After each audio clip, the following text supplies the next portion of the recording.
Welcome, people. Welcome, audience, to another exciting episode of It Depends podcast series. This one is on site. It's one of those rare, special occasions when I get to hang out with my buddies, Malcolm from my Gartner days, Scott Taylor, who needs no introduction as a data whisperer. And we've been having an amazing time in Boston, just outside the MIT campus at the 17th annual CDOIQ conference. So, Malcolm, I'm going to start with you. You were here last year. I was. How is it this year? A lot more people, a lot more energy, a lot more vibrance, more vendors, because you got to pay for this nice, expensive hotel that we're in. I get that. Just a lot more energy and a lot more attendees, which is good. A lot of focus, of course, on AI. I'm sure we'll talk about that. A lot of focus on a couple other interesting issues. We'll get into more details, but the energy is just palpable. The community is growing. The CDO community is most certainly growing. I'm seeing a lot of people here for the first time, a lot of new CDOs, particularly coming out of the government sector. So it's a great energy. It's a great conference. Do you think CDOs have reached an inflection point where most companies don't have to make an excuse to bring on a CDO? So yes, we are at kind of at an inflection point. I think we've reached critical mass, right? I think that CDO is becoming a well-known and well-understood role, but I do also think we're at an inflection point from the perspective of value. CDOs need to start producing value, right? They were hired and many were brought on in the last 2 to 3 years. And the inflection point that I think we're really at is the kind of the put up or shut up moment, right? Are CDOs actually going to be the agents of transformation within their organization? Are they going to be delivering transformative value for their organization? And that's where we are, which makes it a very exciting time to be in the space. That's great. And you are heading the strategy for Prophecy. I do. My role is more of an evangelist. I see. Right. And to be out there and to be talking about the value of data, to be talking about the value of governance. And, I believe that a rising tide will lift all boats. So if I'm out there sharing what I learned while a Gartner analyst, sharing while I learned while an IT leader, that if we all benefit and if we all, improve how we manage our data, that the community as a whole will be better. So I love what Malcolm just said, because although Prophecy is in master data management, if we just talk about master data management, I think we are missing the forest. Yes. So we need, and to really get into the depths of why data is so transformational, we need to tell a story. And you know where I'm going with this. Storytelling, that's it. Yeah, we all still need it. That was clear. First of all, and he told a great story, not to just jump right into it, but you want to hear where the future MDM is going. You got to check out my buddy, and I feel a bit of a protege, Malcolm, who just... It's true. It's true. As his learned everything I know from him. He was just fabulous in his session there. And I agree with a lot of what he said about the difference between last year and this year. A lot more people. Great to see so many folks in person who I've known in my personal case, known years digitally, and now they're here physically. Yes. I mentioned before, all of a sudden I'm seeing the side of people, didn't realize they had a profile. They've only knew them on screen. And I think this environment, just the logistics, is a whole lot better too. Last year we were at the campus and the kids were stealing all the snacks and nobody could find the rooms. And I guess they dropped the MIT off of the CDOIQ thing for whatever that relationship is. Not that I think that changed much in terms of the content, no, it didn't. But just sort of like a tighter production of an event, which is important. If you're part of it, you want to manage all the relationships. And CDOIQ this year, we just found out, has gone international now. Yeah. How many countries? I don't know. Like, half a dozen.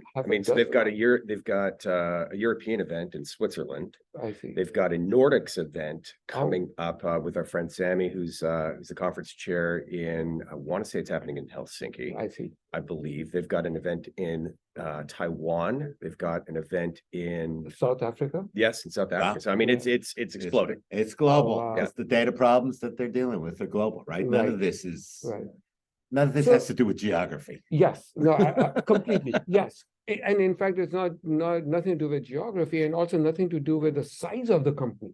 Everyone has the I feel like it's sort of that enterprise level is where Right. you really start to need a lot of the things that all of us talk about in Correct. this kind of. So if you're a startup or you're Right. probably not going to this anyway, Yeah. but you can argue about what the bottom cutoff level is, is in yeah. terms of billions or complex. But if you're an enterprise, you Yeah. have these enterprise problems and the Correct. kinds of struggles we're having and Right. talk about Right. and opportunities. So we have a surprise guest who is just joining us. He's right here, Who's Mr. this Juan guy? Sequeda. Juan Sequeda here coming out. Here we go.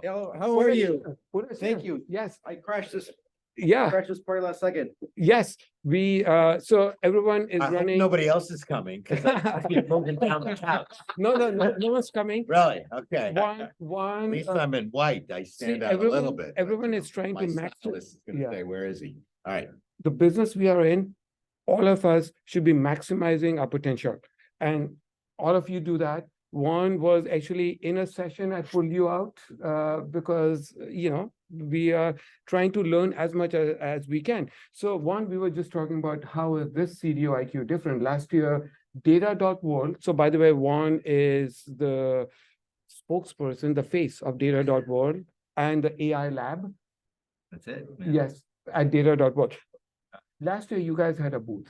This year, you're more in the learning and so forget the booths. How is the conference this year?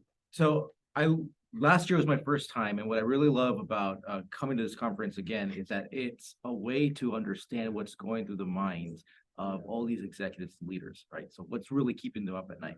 The theme last year was we need to be providing value. Right.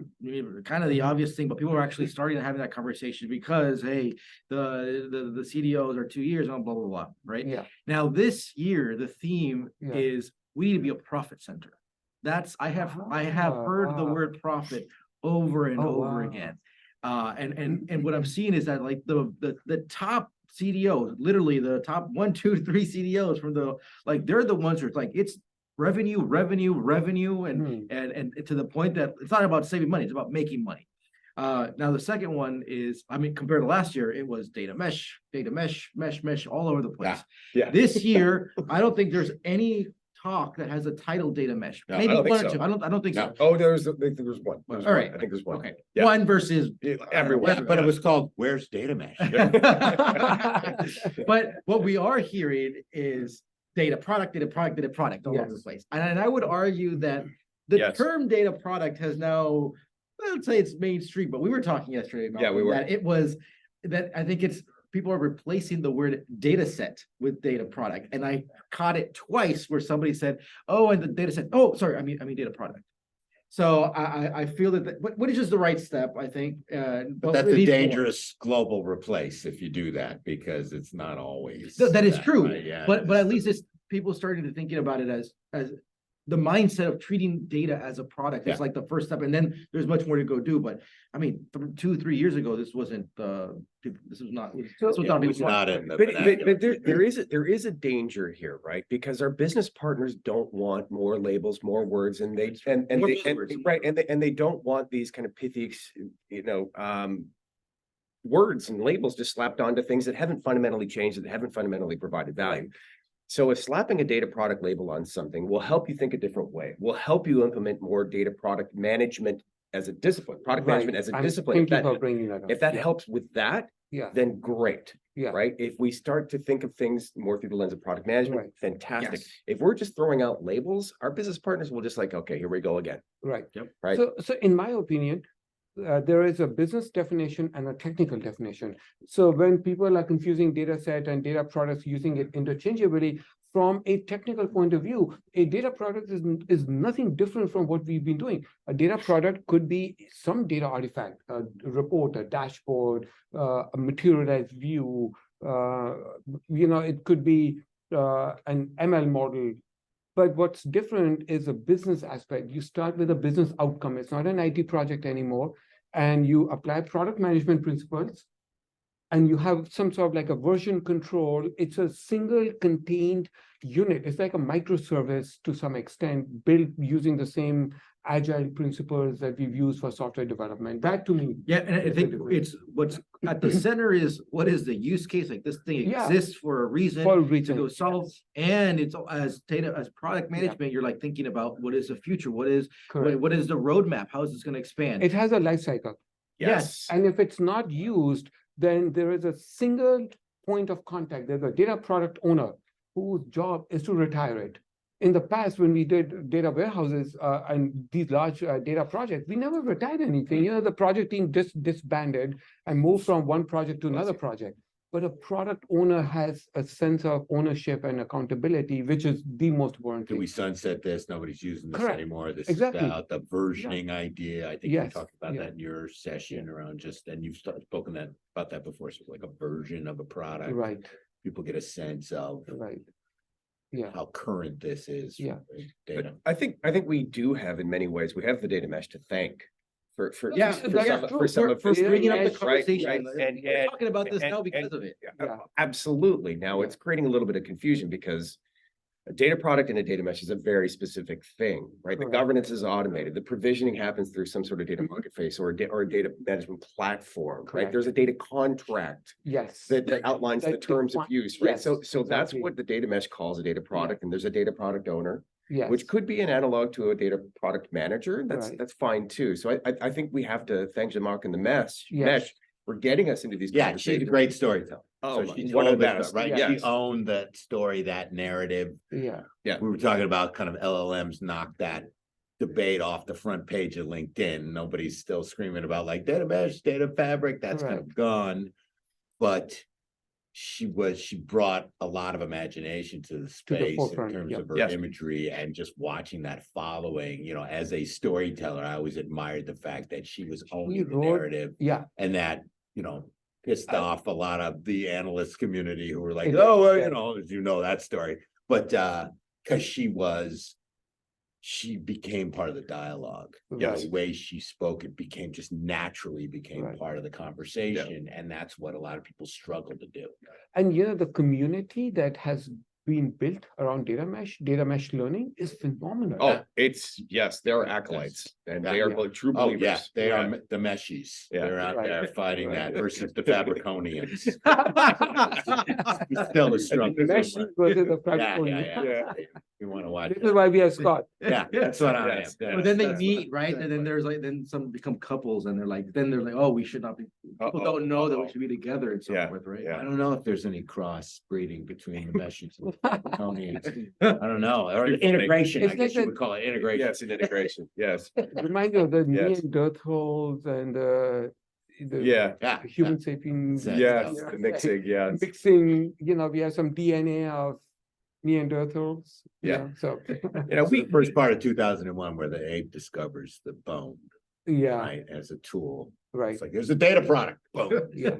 So I have a question for you, Malcolm. Yeah. When you talk to your customers, are they talking data products, or is this yet another figment of IT's creation? Frankly, no. Okay. So I'm talking to a lot of data practitioners and I'm talking to a lot of executives. I think at the executive level, Mhm. there is discussion about data products see. within broader data strategies, right? Okay. Within how are we going to, bring and integrate AI into the fold? How are we going to solve all these big questions, right? A lot of the folks that I'm talking to though, on the practitioner Right. side are still trying to solve for the basic stuff we've been talking about.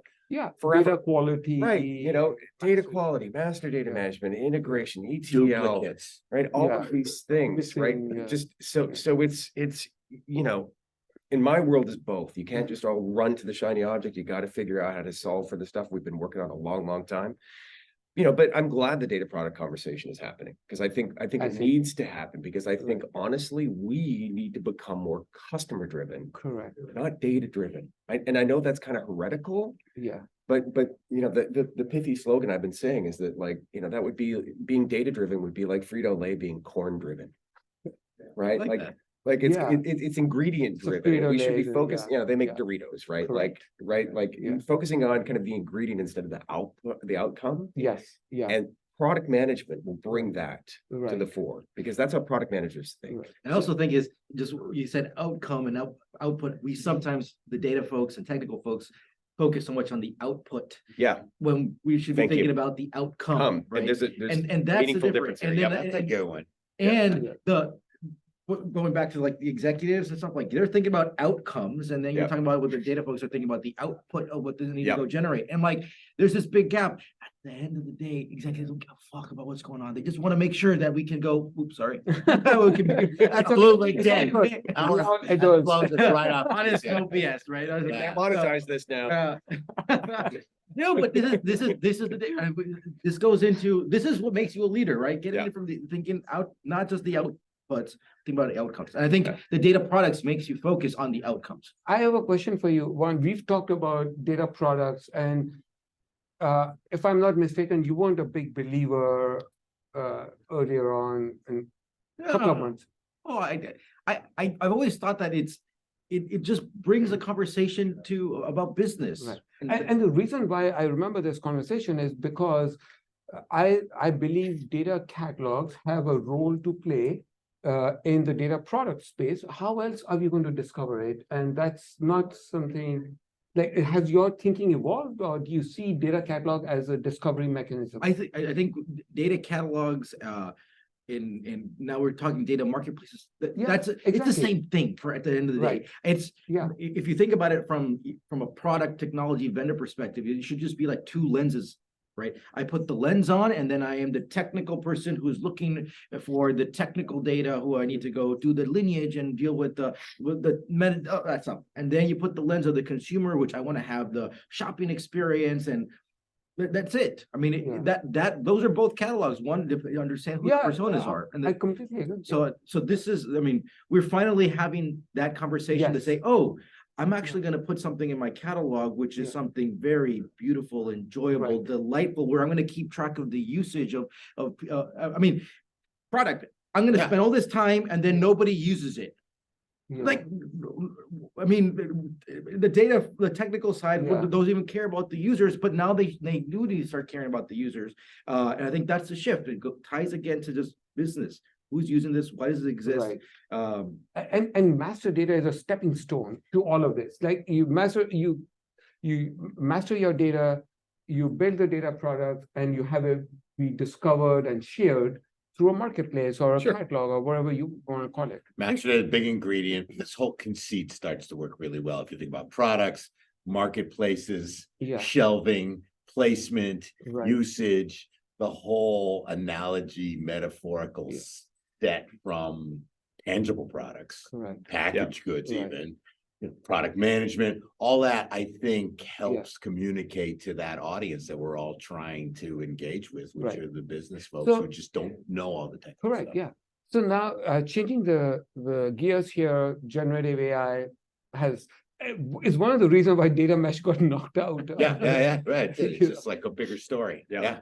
Yeah. So what is your view of generative AI at this conference? Like, how big is it? And I want to go one by one. So Yeah, I mean, it just became a topic that everybody had to address at some I point. see. I mean, I have like a standard kind of set of things I go do you through. I think have to do you think mention it. we've gone overboard and overhyped, or do you We think? always go overboard. We always go overboard. I think it's emblematic of our space I that see. suddenly, Yeah. right? And we talked about this. Who was predicting Yeah. this in the end Yeah. of last year, right? If Yeah. you look at everybody's top Right. 10 things that were going to happen, Yeah. this wasn't part of it. Yeah. LLMs and all the rest of it. And suddenly it's here we one go, right? Student body shift left. Everybody's focused on this, Yeah. just like when, big data came out, when mesh came out. Correct. So we just I'm not poo-pooing any of the value, and I use ChatGPT daily now, Bard daily you- now in to terms do of what? helping me.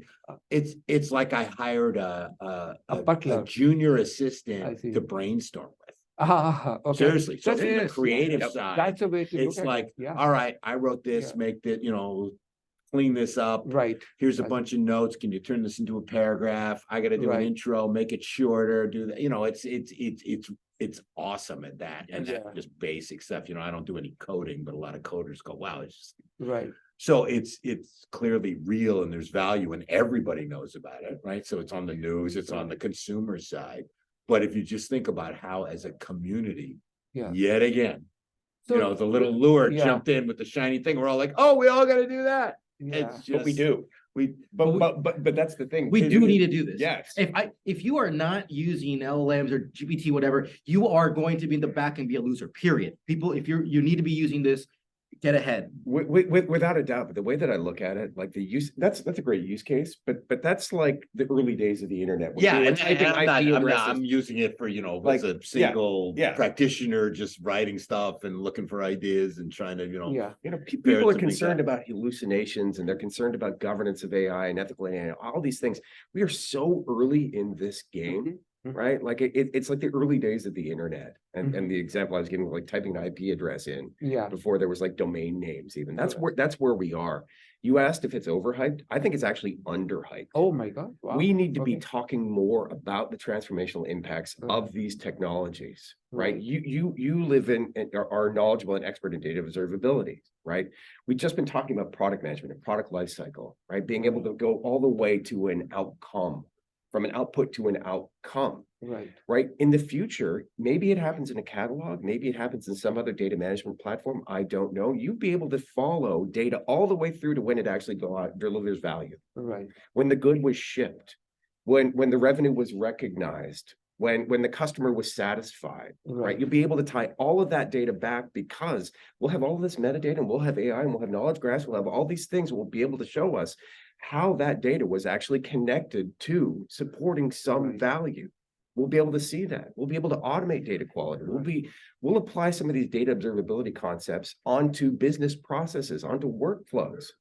Right, we'll know when a process is going to succeed or when it fails or why, and we'll be able to tie it back to specific data. Become more proactive than after the fact, and then trying to do root cause analysis and take people away. Yeah, so I don't think we're thinking big enough about this stuff. Yeah. So this is interesting that we said you're too hyped. You're saying underhyped.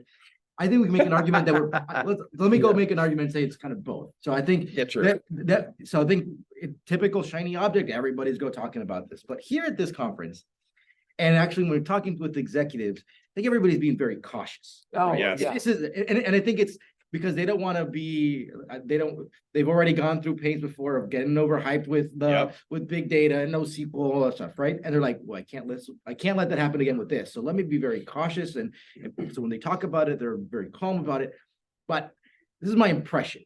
I know my impression is that they really want to stand up and jump out and say, I'm really excited about this, but they can't because they gotta say I'm cautious about it, right? So I feel that they are super excited and they want to overhype it, but they know that they shouldn't at this moment. Well, it's hard, right? And I completely agree with you. What was said at the keynote speech at the Gartner conferences this year, our ex-employer, some of the most smart people I've ever met in my life, but in the keynote speech of the Gartner Data and Analytics events this year was, hey, AI is here. It's transformational. Yes. But, hey, let's not run to this because we don't want another Hadoop.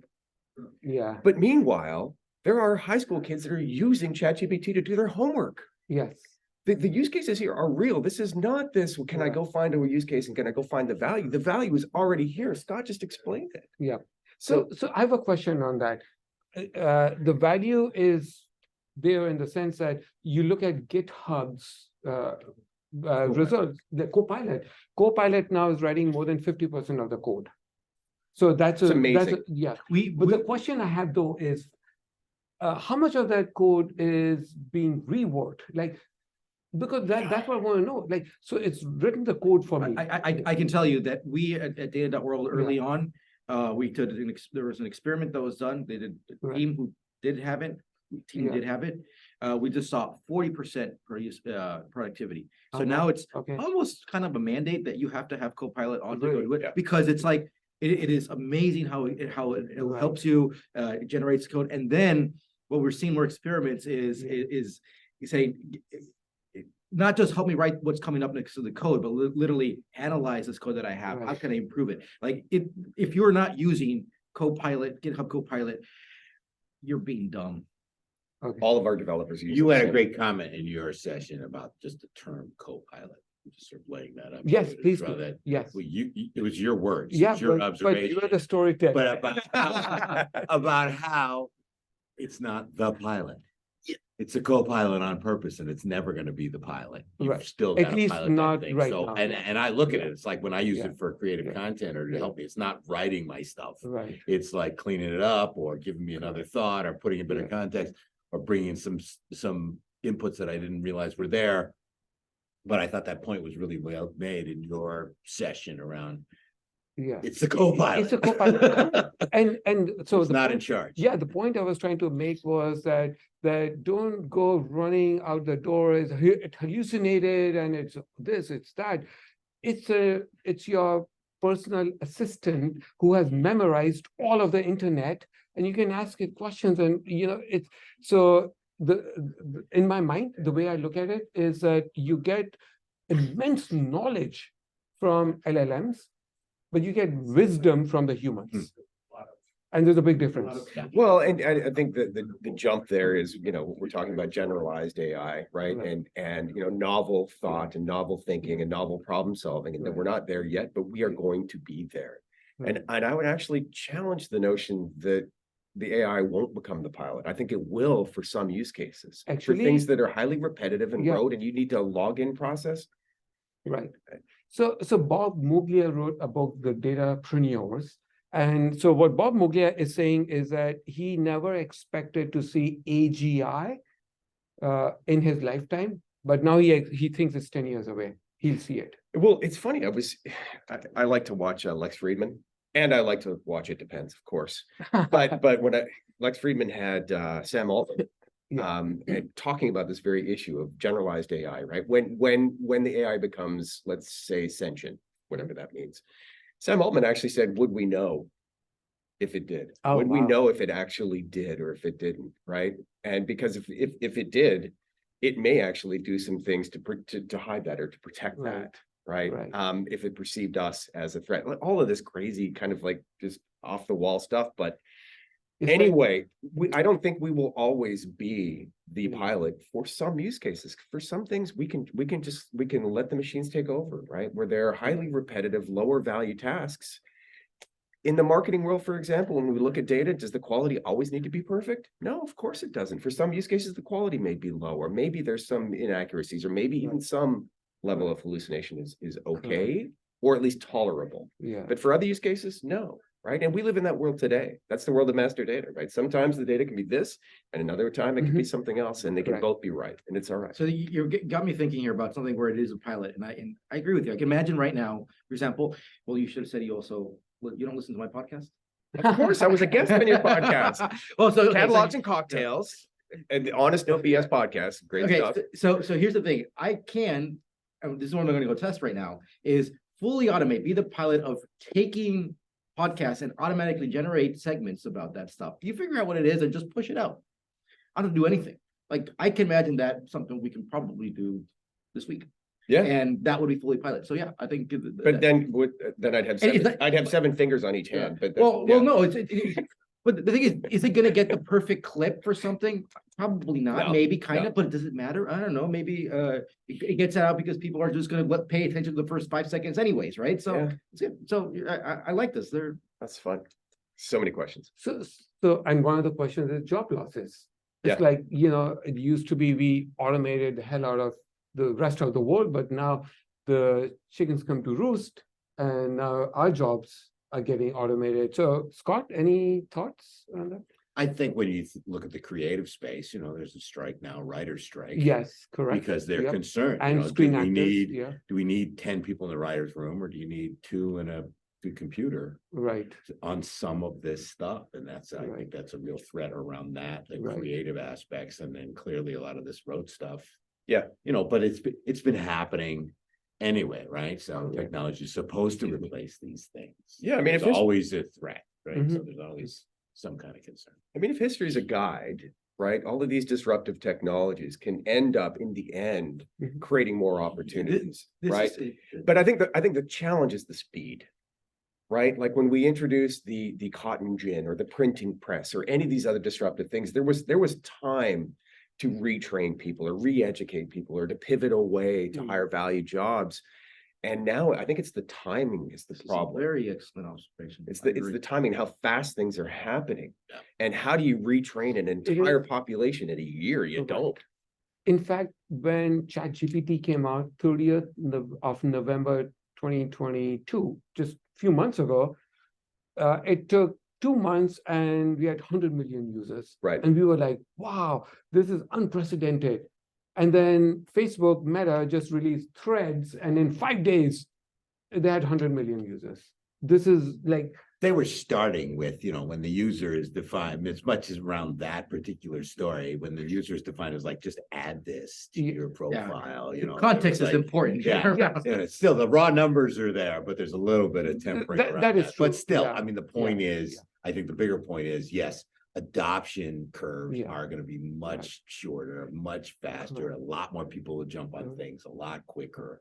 And those kind of benchmarks are getting blown when away. printing press came out, I think it took a few years for it to, like, for people to get literate, because before that, Right. there was nothing to read or Right. write. Right. Or Right. access to it was the Or access to printed materials was for the wealthy.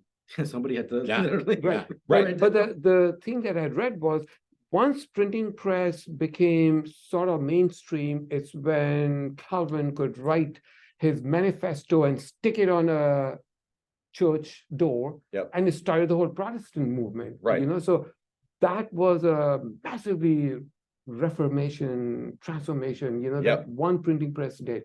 And I don't think we know what those kind of knock-on effects are going to be. It's an Right. interesting metaphor, right? Which Correct. is, okay, the printing press, Right.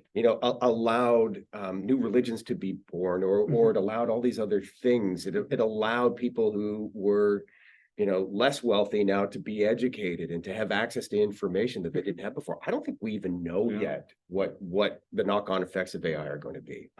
And how do we predict that? I don't know. Do you want to take a wild guess, Scott? What's going to happen? I you know me, I watch the trends. Yes. And then comment on how the Right. stuff I talk about. Right. I don't really see Right. that forward, so I'm going to pass on that. No, and which is the right thing. By the way, people, I somehow, you might have heard me, I've kind of become a fanboy of this new technology. Like, for example, I've gone on to say that, hallucination is actually a feature, it's not a bug, because it Right. is, because a language model by nature is probabilistic, and depending upon the change of like what's happening in the environment, it can give you a different answer. If you don't like probabilistic answers, then you SQL and you get deterministic exact answers which will not change. Yeah. So people then come to me and say, well, what's going to happen a year or 2 or 5 or 10 years? I'm like, I don't give an F. I'm being politically correct. I'm like, one, because I'm living in the Swear on moment. his show, though. Yes, I just, Yeah, And I'm gonna drink. be on it. And I'm bringing drink. my yeah, trash mouth. because my point is, I don't know. Nobody knows. So live in the moment, experiment and get better, and then we'll see what happens. I think in the data space, what I see happening is today we have this kind of divide, the business and data, right? The business and data and analytics. And I think that wall is going to go away. Yes. I think the division between, like, this world of just throw the data over the fence and we'll analyze it and we'll merge it, we'll normalize it, we'll do all these things. Like that time will massively compress because these machines will deliver things at a scale that we can't even imagine. Right. And this division between the business and the data will just evaporate. Correct. And the data will become the business, and the business becomes the data, and they will be intertwined. And a lot of the things that we've historically been doing outside of the processes and normalizing data and wrangling and munging and all that will just happen. Will happen within the business processes in real time. So I don't know what that all means in the short term. I think data product is an example of that. Exactly. Right. With data products, instead of having a standalone data engineering team that's kind of the bottleneck for the business, you move these data people along with subject matter experts, and you blur the boundaries between data and business. Yeah, like today, if you've got some bad data sitting in a CRM system, It'll work its way out eventually. Maybe some data steward 2 or 3 weeks later will see that you've got a misspelling in a customer name and you need to address that or something else. In the future, the data will be observed in real time, and it will be mitigated. Data quality issues will be mitigated in real time. These things will become these minor left. Yes, yes. These minor differences that today can cause major downstream impacts. Invoices can fail or customer goods don't get shipped. They'll be resolved in real time within the operational systems that are creating and managing these business processes. So there will be these platforms. Catalogs will form a part of it. MDM will form a part of it. Knowledge graphs will be a big part of it. Semantic layers will be a big part of it, where these things are just happening and being managed in real time and seamless. What do you I agree, but in addition to that, I think it's going to be the human. It's going to be an interaction between the human and the machine. So I think, well, I like the whole CoPilot, and I think it needs to be the CoPilot for these types of very critical things. We'll have now I'm getting myself convinced that we'll have a pilot for all the very small things that even they're not going to be that critical. But in everything you've discussed, I'm just feeling that we're gonna have a very quick feedback loop from the machine saying, we're doing this, looks good, go, okay, looks good, this looks great, I'm gonna go do all these things, perfect, go do it. So you get that confirmation, and that's how you generate the confidence, right, around that stuff, right? And maybe for some things, 2-3 people need to go check to confirm, right? And that's how you provide the governance and auditing for that stuff. So I think I've always said, look, data integration for me is an AI complete problem. It's something AI cannot solve. And I stopped saying that starting in January. Oh, wow. Because I'm like, how do you take mappings from source to target? You have these complicated SAP systems, right? 10,000s of tables, right? And then you have this very clean target semantic layer, ontology, whatever. How are you going to create these mappings if it's inside people's heads? But now I'm like, wait, I can actually now tell somebody, write it down, just write down what this means. And now I give that context. And then I'm like, here you have this schema, here have your thing, create what the mappings should be. And it gives me something. And I'm like, this is actually not almost accurate. And at the end, that's a feedback loop. And then does this look good? It's like, no, you got this thing wrong. Okay, change that and done. Like it almost fully automated it. Right. Wow. And I think the human is just there to confirm, to make sure. So this is why I mean, you can hear, I got my recorded talks. I'm saying data integration is an AI complete problem. I do not see this ever. And I'm not saying, I can't say that anymore. And it's so interesting that the mapping was expressed as a narrative. Yeah. So as a story, as a narrative. So here is something I'm working with some customers now is like, we want to start cataloging more than data. I want to catalog business knowledge about it. So let's go catalog a business process. Oh, but that doesn't exist. It exists in people's heads. So let's go. You go first. So let's go. Boy, you go. Talk it out. You talk it out. You go. Talk it out. You talk it out. Right. Oh, but we don't know if this is all right. It's like, yeah, we don't know. So we're gonna go talk it out. We're gonna convert that into code, into a knowledge graph, and then what we're gonna go do is like map it out. It says, look, this is the 80% that overlaps. Now we're gonna have the conversation of the 20% that does overlap. It comes back to us, and then we start codifying these meanings. Exactly. This is like business processes. We'll like data lineage. Yeah, we need data lineage. I want to talk about business lineage. I want to figure out how this process works to make money, and it's very efficient versus here's another process that makes money. It's important, but it's not efficient. And this is where we're gonna go. That's exactly what I mean by the wall between data and business going away. Yeah, it becomes one. It's all connected. And this is why knowledge graphs for me is the way you connect. I think knowledge graph is a very important aspect. Also, the fact that we are now using AI, so the way AI is different is it's using a contextual search, a semantic search, as opposed to, cust ID here is cust num here. Yeah. So you have to make those mapping, but when you do an embedding, then you can plot it and see similarity. It's not even this. This is like the prompt engineering. I was a couple of weeks ago at the SIGMOD conference, the main academic database conference. All the papers submitted there literally were submitted weeks before the GPT came out. So I was there, talks about schema matching, all these stuff.